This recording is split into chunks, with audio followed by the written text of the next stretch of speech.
Okay. In Yeshivah Gedolah, over here we're learning in the Second Gittin about the dinim of an Evet Knani, of a guy which uses Kona as an Evet. Yeah? So the Gemara says on Daflan Ches Gittin, Kol Shacher Avdei Over Ba'aseh. Whoever frees an Evet Knani, is going against an Aseh, a positive mitzvah from the Torah. And he brings a pasuk Shenemar La'olam Lahem Ta'avodu. The pasuk says that you should work with them forever. And from this thing I was learning that if you ever free the Evet Knani, it is Isur. We want to then ask a question on this rule of Kolam Shafra. That we have a story with Rabbi Eliezer where it says that he comes to the base Knesset and there wasn't enough people for a million. There was only 9 fellas. So he had his Evet Knani over there. And he freed him, and after that, Knani becomes free, he becomes like a full Jew, and then he was able to become the 10th person for the minyan. So the Gemara asks from this story, we've seen the story that he did free his Evet. So if you're going to tell me that you're being over on a positive mitzvah for freeing your Evet, then in this story, he clearly freed the Evet to make the minyan. So the Gemara answers this question, and it says, mitzvah shiny. Over here, he was freeing the Evet in order to do the mitzvah of Tefillah B'tzibur. So in the case of a mitzvah, it's different. And over here, we're not going to say that he's not allowed to free him because of Groner and Berel. So an obvious question which arises after this back and forth with the Gemara is, we said that there's an assay that you're not allowed to free that. Then we said that here he did free him because of a mitzvah.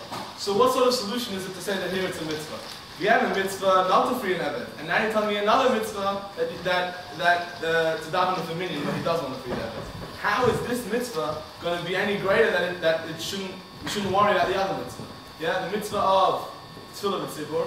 Why should that, for any reason, be more important considered the mitzvah of La'olam Lahem Ta'avodu? All the Gemara says that it's another mitzvah. So, there's two approaches of how to understand, how to solve this issue. You can either say that the Gemara is telling you that the Isur of La'olam Lahem Ta'avodu never applies in such a case, since it's a mitzvah. It only applies to certain cases. It never applies to such a case where it's a mitzvah. Or you could say that the Gemara is telling you, even though it does apply in such a case, that the Aseh of La'olam Lahem Ta'avodu does apply everywhere. Even though it applies in this case because of the mitzvah, you have an extra, another reason which will tell you that it's doicha the La'olam Lahem Ta'avodu. So either we're saying that the Aseh never applied over here, or we're saying that the Aseh does apply over here, but it's an exception. So either it's an exception to the rule, or it never fell under the category of this rule. So these two ways of solving the issue of the Gemara, there's 2 ways of learning the Gemara, are brought by the Ramban. He explains the first way, what does it mean that it never applied to such a case? He brings the Isser of Lo Sechanim. The Isser which says, Lo Sitin La'em Matnas Chinam. A Yid is not allowed to give to a guy a present just stam, just not getting any benefit in return, just the shame giving him a present. That is an Isser. Lo Sechanim, Lo Sitin La'em Matnas Chinam. The Ramban explains that similarly it's going to work over here by La'olam Lahem Ta'avodu, that it's also to give, to free him, when you're just freeing him stam for himself. But like Lo Sechanim, when you're getting something in return, it is mutter to free him. So, according to this, the Ramban is saying, like this first derech, that the mitzvah of La'olam Lahem Ta'avodu never applied to such a case of mitzvah. Yeah, there's the Isser of La'olam Lahem Ta'avodu. That only applies to a case where you free him not getting any benefit in return. Whereas over here, there's a mitzvah, Rabbi Eliezer was freeing the Evet in order that he could daven out with the minyan. So, this is the case where he's actually getting something in return, so the Isser of La'olam Lahem Ta'avodu doesn't apply. The second way of learning the Ramban brings, the second way of that the mitzvah does apply, but for some reason it's nidcha. He says that by Tefillah B'tzibur it says that when the Eibishter comes to the base Knesset and there isn't 10 people, he's koyes, the Eibishter gets very upset, and it bothers the Eibishter very much that there isn't 10 people. So since there's such a stringent issur of the mitzvah of Tefillah B'tzibur, so therefore over here, we're saying here, in the case of the story, that Tefillah B'tzibur was nidcha the Isser of La'olam Lahem Ta'avodu. So, the two ways that Ramban is saying, either the Isser of La'olam Lahem Ta'avodu never applied to the case of the minyan. Why? Because it's only talking about a case where you don't get anything in return, like the chinam. Well, the second way is that it does apply even in the case of Tzibur Tzibur, because it's such a strong thing, such a serious issue not to have a minyan, so it's midcha, the issue of L'olam and Ta'avodu. There's also a third approach which we find, which doesn't fit into either of these categories, from the Ran. He says about L'olam and Ta'avodu, that's Lav Aseh Gomeru. He said it's not a complete Aseh, it's like a half Aseh.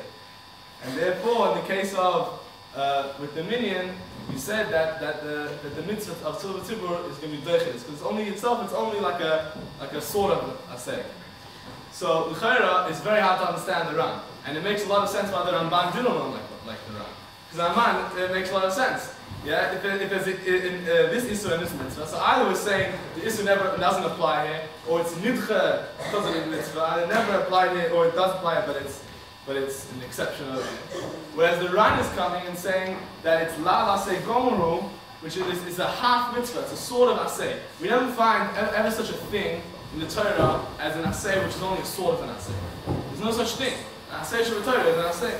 So it's very hard to understand the Ran pashtus. But the only way to really understand and to reconcile the Ran with the Ramban is to say that he's learning like other Rishonim, who say that L'olam and Ta'avodu is only a chiyuv d'Rabbanan. And we could say this is what he means, Lav Aseh Gomeru. It's not a regular Aseh shel Torah.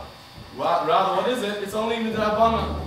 It's only established by the Rabbanan, and therefore what he's saying makes sense. First of all, it fits into the Gemara that all they're saying is, since L'olam and Ta'avodu is midrabanan, therefore the Tefillah B'tzibur, the Rabbanan would just say, doesn't apply in this case, and he frees the other. And then it also makes sense why the Ran doesn't say like the Ramban now. The Ramban, all they're really arguing on is whether it's the Iraisa or the Rabbanan. The Ramban is saying since it's the Iraisa, it's a full strong Isser, therefore the only way is to say is either that it never applies here or it applies here and it's Nidcha.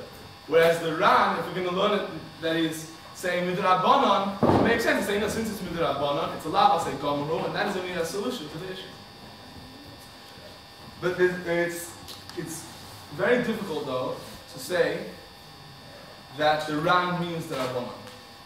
Two reasons. First of all, the Ran himself in the Pirush doesn't mention ever that it's midrabanan. All he says is Lav Aseh Gomeru, and we want to learn it like the other Rishonim. The Rishonim who say that it's midrabanan, they say in the Pirush that what it means is the Rabbanan. The Ran himself, if his whole argument, his whole Pirush was based on the fact that it's the Rabbanan, he would have said it a little more explicitly in the Pirush. Second of all, we find by the Rambam, which you can see here on these papers, as the Rambam, Hilchos Avodim, Perek Tes Alach Vav, where the Rambam says about Osav Adam L'Shachar Evet Knani, Kol L'Shachar Over Ba'asei, Shenemar L'Olam Mem Ta'avodu. He brings this Isur as a Doiraisa, referring to the Pasuk, L'Olam Mem Ta'avodu, Yo'over Ba'asei Shabbatorah. But then you could see a few lines later, where it's underlined over here, Umutar L'Shachar L'Dvar Mitzvah, Afilu L'Mitzvah Shal Divrei. You're allowed to free the Eved when, even for a mitzvah of the Rabbanan, and he brings the example of the case of Agamara where there isn't 10 people in the Beis HaMedrash, the Beis HaKnesset, so you free him to make a minyan.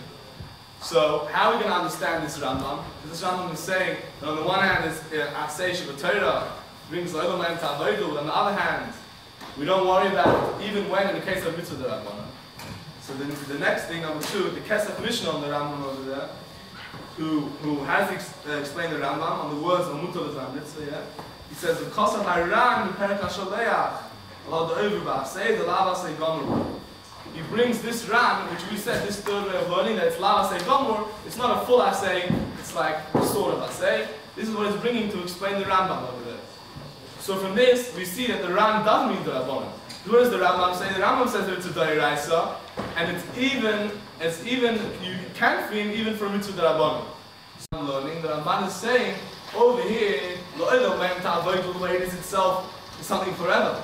Something which does not incorporate within it any way out. There's a second Indian like the Gerushin, which is what that in the case of Shem V'Ayin, he will go free when he gets injured. Whereas, how is the Rambam, in the Sefer Mitzvahs brings it as one mitzvah, he's learning, no, it's not like Nisuin and Gerushin. He's saying there's only one din, which the one din of L'olam and Ta'avodu is that he works forever, usually, but in certain cases he will go free. Meaning that according to the Rambam, L'olam Mem Ta'avodu incorporates within it both that usually he does have to work, and in certain cases he will go free. So if we look deeper into the machlokes of the Rambam and the Ramban and the Sefer Mitzvahs, we can say that what are they arguing on? They're arguing about what is the pasuk telling you with L'olam Mem Ta'avodu. According to the Ramban, who says that it's two inyanim, he says that the Torah is telling you, L'olam Mem Ta'avodu, you have to work with the Eved forever. No matter what, you work with the Eved. Whereas the Rambam is saying that it's one inyan. The Torah is telling you, L'olam Mem Ta'avodu, when it's going to fit with the criteria of the Torah, you should enslave it. But within the L'olam Mem Ta'avodu is telling you only in certain cases, only when it's going to fit with the specifications of the Torah. Whereas, according to the Ramban, he's saying that all the Olam is telling you is that he has to work forever. And the Olam itself isn't saying any sort of conditions, just forever. And anything else is coming afterwards, the Shem B'ayin. So now, according to these ways of how they're explaining L'olam Mem Ta'avodu, we can very well explain the way that Ramban and the Ran learn here in Gittin. That the Ramban is going in Shitase, the way he learned in Sefer Mitzvahs, that what? It's two separate inyanim, meaning that what's the Torah telling you with L'olam Mem Ta'avodu? That you have to work forever. And L'olam Mem Ta'avodu is not telling you, it's not conditional upon anything. All it's telling you is he works forever. Everything else is a separate inyan. So therefore you understand why here the Ramban has to say that either it fully applies and it's nidcha, or it doesn't apply in such a case, because he has no way of saying that it's only a halfway assay. As he says the L'olam Mem Ta'avodu is telling you something forever. Whereas the Ran, who learned that it's lav asay gomru, it's only a half asay, now we can understand what he means, because he's learning like the Rambam in the Sefer Mitzvahs, who says that L'olam Mem Ta'avodu has incorporated within it that sometimes it will go free. Meaning, what's the Torah telling you about L'olam Mem Ta'avodu? That only when it fits the criteria of the Torah, then you should enslave him. But not generally just always enslave him. Within it, it has limitations within L'olam Mem Ta'avodu. That's what the Torah is telling you. And this is also, we can understand now the Rambam and the way the Kesef Mishnah explains the Rambam, who's saying that it's an asay of the Torah, yet it's even with lav asay gomru, as the Kesef Mishnah explains over there. It's not a full asay, meaning what he's holding like in the Sefer Mitzvahs, that it is only telling you in certain cases, the Torah is telling you only in certain cases enslave him, the way he's learning in the Sefer Mitzvahs, and that's what the Kesef Mishnah is explaining over there, and that's why in the Rambam, it makes sense that he's saying that it can be nidcha